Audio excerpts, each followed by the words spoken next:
Hello everybody, this is Mr. Rob and welcome back to the Washington Commanders franchise here on Madden NFL 24. And today, the Washington Commanders have reached their bye week here in week 10. So we're going to take a look in around the league, see what's been going on, recap kind of where we've gotten to this point, take a look at some standings, some player stats, as well as what's going to happen in week 10 before finally wrapping up with a preview of our next game, which is a big one against the Dallas Cowboys. Our first and what's going to only be recap episode during the season. I do want to cut out some of these fluff episodes, and I feel like this will help. So if you're excited for this one, make sure you drop a like and you subscribe down below, especially if you want more franchise content. Currently, our Commanders go into the bye week with a record of 4-5, and it's been a little bit of a tale of two seasons.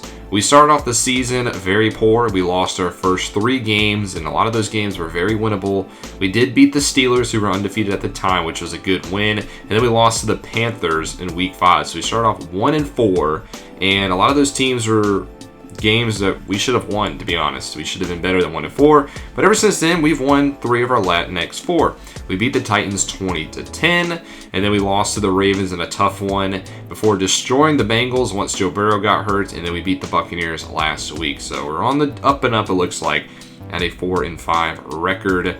And we'll be getting a couple of players healthy coming out of the bye week, which is also important. You can take a look. Here is our injury report. Currently missing Antonio Gibson. He'll be back. Drew Tranquill will still miss 2 weeks, and then Mo Alley-Cox will also return to the offense. The offense will be at full strength. They'll only be missing 1 player.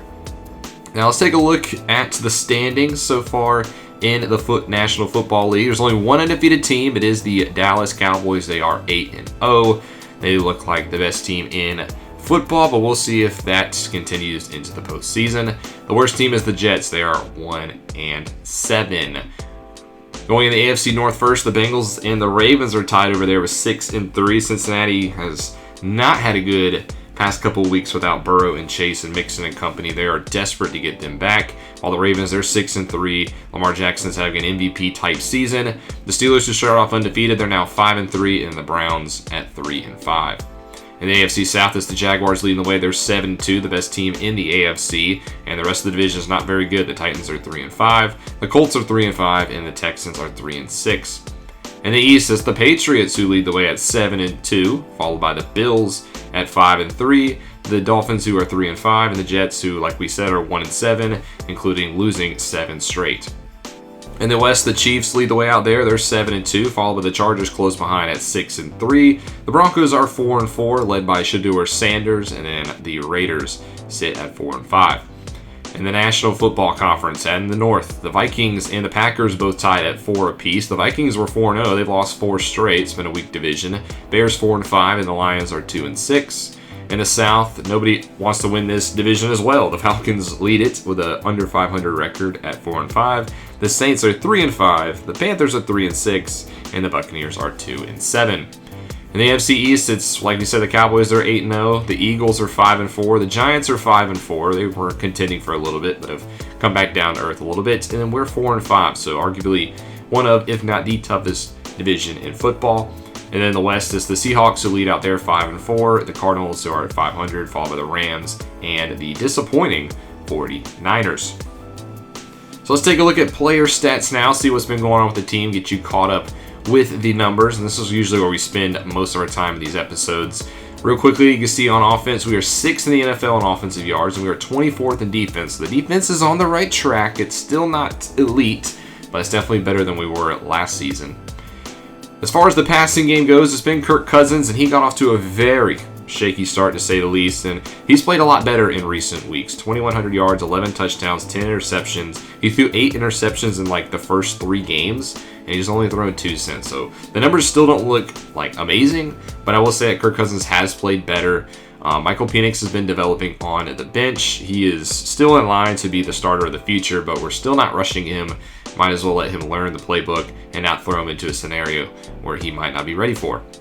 In the rushing game, the leading rusher is Devin Singletary. He came over a couple weeks ago at the deadline from the Baltimore Ravens when we sent Brian Robinson Jr. to them, and Singletary has been a beast. He's had back-to-back weeks with 3 touchdowns apiece, so he's got 7 on the year.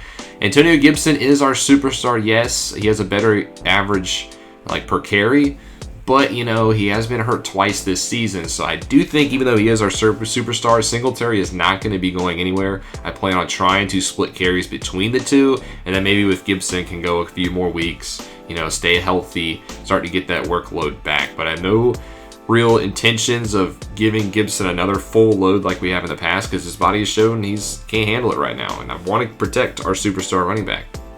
Then we have Kirk Cousins, who does have a rushing touchdown, as well as Chris Rodriguez, who has 4 for 4 with a touchdown of his own. In the receiving game, Terry McLaurin, no surprise, leads the way. He's had another great season, 52 catches, 882 yards, and 5 touchdowns, almost averaging 100 per game. Behind him, it's been a little shaky. Jahan Dotson is second with 327 yards and a touchdown. Hasn't really blossomed outside of his rookie year into like anything of note. His sophomore campaign was a little disappointing, and this year hasn't really been all that great either.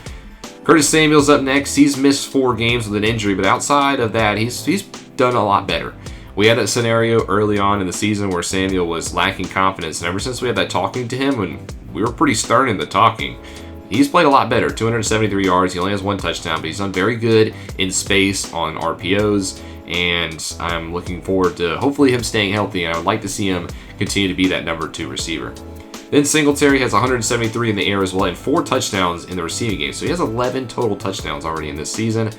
Eric Ali, our rookie 6th rounder out of Iowa, backup tight end who's been stepping in replace of Mo Alley Cox. He's played pretty good, I would say, so far. 13 catches, 128 yards. Not bad for a rookie. He's doing his job.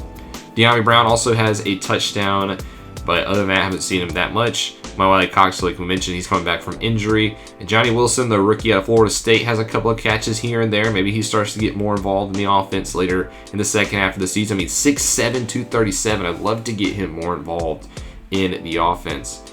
Gibson also has a touchdown in receiving, and then Cole Turner has 3 catches, and Rodriguez has 1 as well.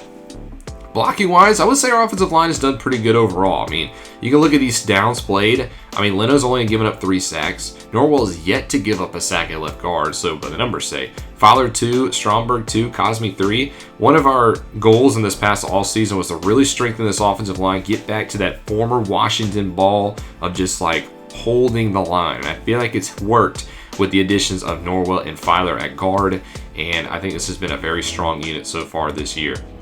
On defense, the rookie Jeremiah Trotter leads the way with 59 tackles, our first round pick, one of our 2 from a year ago. He's been really great. He's started off the year just playing early downs. He didn't play in the nickel, but you know, with Tranquil being hurt, Trotter's kind of filled that role, and he's played really well, I would say. I think he's earned his spot as maybe a 3-down linebacker, and I've been very impressed with his development. Then you got Cameron Curl with 54 tackles. Yamin Davis has 52. This is the crazy number, though. Tackles for loss. Before I hit in order, we're only, remember, 9 games into the season. Jonathan Allen has 30 tackles for a loss. 30. He lives in the backfield, which is crazy. If you remember last year, our defensive line was completely destroyed by injuries throughout the year. It feels like we never had all 4 healthy. And the past few weeks, we've had all 4 healthy, and it's been game-changing. They've been a very big part as to why we've been on this winners of 3 of our last 4, and I hope, knock on wood, it stays that way. In the sacks department, Jonathan Allen also leads the way with 7.5. Chase Young has 7 sacks. If you remember last year, we did re-sign him to that 3-year extension, and it looks like it's doing pretty well for 7 sacks. That's good. Chase Young is trying to get back to where he was early on in his career. Montez Sweat also has 6. And then Deron Payne has 2, but he's battled a little bit of injuries this year. Trotter also has a sack, so does Fidarian Mathis, who I do want to get more involved in that defensive line rotation. He broke out into a star development last year, and he hasn't really done much this season. Curtis Jacobs, the rookie out of Penn State, also has a sack, followed by Janarius Robinson, who's gotten a little bit of playing time. And then Chaz Surratt, who I'd say stepped in for the injured Drew Tranquil pretty well in downs where we go to a 4-3 or a 3-4 set. And then Terrell Smith, our newest nickel corner, or dime corner, has a half sack, as well as Benjamin St. Just. Interceptions, we only have 4. Montez Sweat has 1. So does Drew Tranquil. Emmanuel Forbes, who's played very good, in my opinion, in his sophomore campaign. He's really stepped it up. And then Kendall Fuller, who's been absolutely sensational, even in his 9th season in the NFL, is still doing very, very good. Kicking-wise, we've only missed 1 kick. Cameron Litter, he's actually white. that's the draft class bug. He's only missed 1 field goal. He's done very, very good. Punting wise, Trustway's been okay. I know he's got 15 inside the 20, but I do think he could do a better job on his punting. So that's that. We have 2 kick return touchdowns. Bo Melton has 1, Jahan Dotson has 1, and then we don't have any on the punts. But special teams return has been pretty good this season.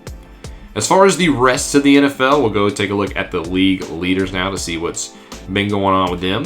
Your passing yard leader is Patrick Mahomes with 2,490 yards, followed by Bryce Young in his second campaign out of Alabama.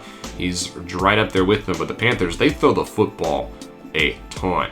Apparently we do too, because Kirk Cousins is third, followed by Mac Jones. Keep in mind, some of these teams have had their bye week, some of them have not. For instance, Dak Prescott's only played in 8 games, but he is up there with the best of them. And then Drake May, the rookie out of North Carolina, he's also eclipsed 2,000 yards passing. As far as touchdown leaders, it is Mac Jones of the Patriots with 25. He's fighting for his job, and he's doing a pretty good job of, no pun intended, of doing that. Bryce Young also up there, so the youngins leading the way, followed by Jalen Hurts and Trevor Lawrence. Interceptions, Drake May, though, leads the way with 15. He's just been slinging that ball around in his early career and has led to a few turnovers. He has a big lead. The only other ones in double digits are Anthony Richardson at Kenny Pickett now in Tampa Bay, and then, of course, yours truly, Kirk Cousins. Rushing-wise, Josh Jacobs has already eclipsed 1,000 yards on the season. That is absurd. He's on pace for an incredible season. Could even possibly reach 2,000 yards. Brian Robinson Jr. next. Remember, he was our former running back. He's not slowed down at all since going over to Baltimore. And then you got Jonathan Taylor there. Rushing touchdowns, Kenneth Walker, the third of the Seattle Seahawks, lead the way with 9. Austin Eckler has 8. Tony Pollard has 8. And so does Isaiah Pacheco. Receiving-wise, Terry McLaurin leads the way in terms of receiving yards with 882. And then receptions, he's second. DK Metcalf has 1 more than he does. So Terry McLaurin, still one of the best receivers in football. Cooper Kupp is there, Drake May's favorite target. Jackson Smith and the Jigba, Chris Olave all have 700 plus. And your receiving touchdowns leader is Amon-Ra St. Brown of the Detroit Lions. Nobody yet at 10. As far as tight ends go, the best tight end receiving touchdown-wise is Cole Kmet of the Bears, and the tight end with the most yards is very low down this list. It is Mark Andrews of the Baltimore Ravens, as well as Gerald Everett, both at 466. Who's allowed the most sacks in the NFL is Evan Neal of the Giants. You don't want to have that title. Your tackles leader is Logan Wilson of the Bengals, followed by Trenton Simpson of the Ravens, and Jermaine Trapp also of the Bengals. The Bengals got a couple of good defenders there. Sack leader Javon Hargrave with 8.5, as well as Khalil Mack. He also, Allen, you can see by far and away, leads the tackles for a loss. Interceptions, there's a few with 5. Justin Reed has 5 of the Chiefs. Stephon Gilmore has 5 of the Texans. And Christian Gonzalez has 5 of the Patriots. So a lot of interceptions going around for those players. Marte Mapu now of the Jaguars also has 4 as a linebacker. Kicking-wise, is anybody, who's the worst? Looks like Jake Moody is 50% from field goals. And your worst extra point kicker is Jason Sanders and Harrison Butker. Punting, we're not really too interested in. Anybody else had a kick return touchdown? It looks like Demetric Felton Jr. of the Browns has. And the punting game, we do have one, and it's Marvin Harrison Jr., the number 1 overall pick out of Ohio State. He has a 1 punt return for the Chicago Bears. So that just takes a look at what's going on around the NFL. We will simulate the bye week now and kind of get into the rest of week number 10. Take a look at some scores and see what happens like we usually do before previewing the next matchup. And here are the scores in week number 10 after we simulate through the bye week. You can see the Cowboys, they do stay undefeated. They knock off the Pittsburgh Steelers. That's the first game we'll actually look at. They win 38-14, and Dak Prescott 3 touchdown passes. Caleb Williams played all right, but this is a Cowboys team. They have the best offense in football. They have the best defensive in football statistically. That is not going to be an easy team to stop. On Sunday Night Football, the Eagles beat the Jaguars in a shootout, 35-28, as Trevor Lawrence is able to go 250 and 2 scores, but it wasn't enough as Jalen Hurts leads the Eagles to victory, and they get a couple on the ground from DeAndre Swift to help out. As the Eagles, they just try to keep pace in the NFC East. It's not easy, but they're a team that will probably lock up one of the 3 wildcard positions. On Monday Night Football, the Bengals, they beat the Giants. Carson Wentz does lead his team to victory, even though he didn't really play all that great. Only 110 in the air in an interception. We'll have to see if maybe the Bengals turn it over to Simmons before Burrow comes back. But the Bengals right the ship. They beat the New York Giants. It's a big blow for the boys in blue, as they probably should have won that game. Here are your players of the week. Baker Mayfield gets it for the Titans. He's been pretty good for them ever since stepping up to replace Will Levis. Leonard Williams had 2 sacks in that loss to Cincinnati. Geno Smith threw for 4 touchdowns in the Seattle game. And then Kenny Moore had 2 interceptions for Indy, including bringing one back to the house. So that'll bring us to Week 11. We will go on the road to Jerry's World to face the undefeated Dallas Cowboys. We've talked a good bit about them this episode. They are stacked at all levels. Dak Prescott, Tony Pollard, CeeDee Lamb. Their offensive line is pretty good. Even their defense. I mean, DeMarcus Lawrence, Micah Parsons. I mean, this is a team that's loaded with talent. They got Chandler Jones off the edge as a veteran. Trayvon Diggs in the second level. I mean, there's hard to find a weakness with this team, and that's why they're undefeated. So it's not going to be an easy task. We'll see how the Commanders do next episode. But I hope you guys enjoyed this one. If you did, make sure you drop a like and you subscribe down below, especially if you want more franchise content.